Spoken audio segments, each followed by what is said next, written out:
Good morning and welcome to KidNuz. I'm Kim. Today is Tuesday, December 9th, 2020. And we start this morning with what should be the beginning of the end of the pandemic. Yesterday, with cameras rolling and flashbulbs popping, a 90-year-old grandma in the United Kingdom became the first person in the world outside of a trial to get the coronavirus vaccine. Within days, the U.S. will likely host a similar first shot celebration. The FDA is expected to authorize the Pfizer drug tomorrow or Friday and begin distributing the injections within 24 hours.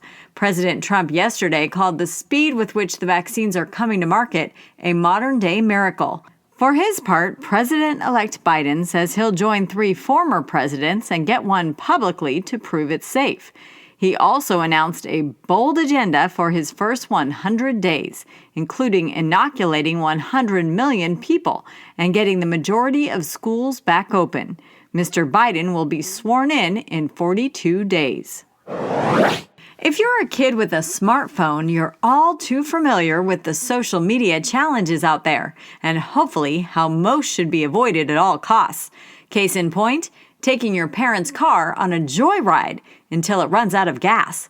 Police say that online dare may have motivated a 12-year-old from Queens, New York to hop into his mom's Range Rover and drive 100 miles with his 7-year-old cousin in the passenger seat. Police tracked them through New Jersey and into Delaware using the car's Easy Pass.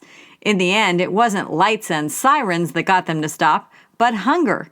Officers took the pair into custody when they stopped to buy cookies using Dad's credit card. All involved are glad no one was injured. At this point, no charges are expected, except maybe a crazy long grounding. The world's tallest peak is just a smidge taller this morning. As we reported yesterday on KidNuz, China and Nepal have been debating the official height of Mount Everest for years. It's a hard number to come by. The mountain is notoriously dangerous to climb. Trying to measure it while climbing? Even more so. But now the two countries have decided to set the record straight by jointly declaring the top to be 29,031 feet above sea level, which is 2 feet taller than the highest previous estimate. According to the Washington Post, the exact size of the mountain will always be a moving target. Shifting tectonic plates can give the mountain a growth spurt, while earthquakes can cause it to shrink. Here on Earth, 2020's been pretty tough, but up in space, it's been one celestial celebration after another. And according to astronomers, the best is yet to come. After sunset on December 21st, we'll all get to see something that hasn't happened in 800 years. Jupiter and Saturn, the 2 largest planets in the solar system, will be so close together they'll look like one double planet. The event has been dubbed the Christmas Star and reportedly will be visible worldwide. Interested stargazers should mark their calendars. According to Rice University, the 2 planets won't be this close to each other again until the year 2080, and then not again until sometime after the year 2400. If you start polishing up your dance moves now, you might soon be polishing an Olympic medal. As of Monday, breakdancing, or breaking as those in the know call it, is an Olympic sport that will debut at the 2024 Paris Games. The International Olympic Committee is hoping more urban events will attract a younger audience. Already joining that effort for the postponed 2020 Games are skateboarding, climbing, and surfing. But some sports aren't so lucky. The IOC is downsizing some events, such as boxing and weightlifting. Overall, the 2024 Games will invite 600 fewer athletes and award 10 fewer medals than next year's Games. In other KidNuz notes, the daughter of disgraced actress Lori Loughlin is now speaking out. Olivia Jade told Facebook's Red Table Talks that she's ashamed and embarrassed by the college cheating scandal and wants to own her ignorance and mistakes. Notably, she said a huge part of having privilege is not knowing you have it, and of USC admitted, "I clearly shouldn't have been there in the first place." Sleeping snakes won. Elon Musk, 0. A court in Germany just ordered construction on Tesla's new factory to slither to a stop over concerns about some hibernating reptiles. It's his second environmental obstacle. Musk was also ordered to stop cutting down trees near the plant back in February. And Bill Nye the Science Guy has had enough of anti-maskers.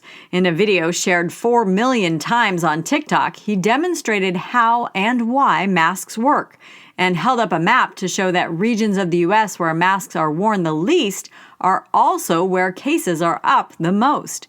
The caption, #MasksWork, wear one, carry on. And that's it for Kid News this morning. Now our Kid News quiz. Who was the first person outside of a trial to get vaccinated with the Pfizer vaccine? A 90-year-old British grandma. Mount Everest's official height is now how much taller than before?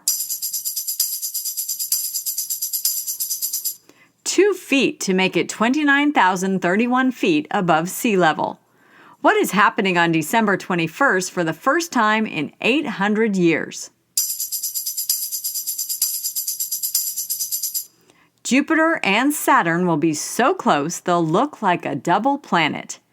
What's the newest Olympic sport? Breakdancing, starting in 2024. And how's this for season's greetings?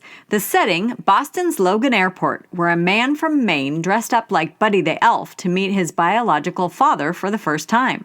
For 43-year-old Doug Henning, the similarities between his life and the holiday comedy were too perfect to pass up. So last week, he went to the airport dressed in a green elf suit, held a sign decorated with candy canes and the word Dad, and finally welcomed him by singing a song from the movie. Unfortunately, Dad hadn't seen the movie and missed the joke, but Henning told Boston.com it was a really good way to break the ice nonetheless. Before we go, it's time to say hello to our rock star teachers and their students. Mrs. Russell at Sanders Corner in Ashburn, Virginia, Ms. LJ at Edison High School in San Antonio, Texas, and Mrs. Snee at Our Lady of Peace in Minneapolis, Minnesota. And we send birthday shout-outs to Aldrich in Taipei, Taiwan, Marco in Park Ridge, Illinois, Jason in Burton, Michigan, to Texas for Will in San Antonio and Sean in Allen, Nora in Olympia, Washington, Dylan in Naples, Florida, AJ in North Potomac, Maryland, Molly in Watertown, Wisconsin, and to California for Liel in Palo Alto, Abigail in Moreno Valley, and Hudson in Pacific Palisades. Thanks for listening, everyone, and we'll see you back here for more Kid News tomorrow morning.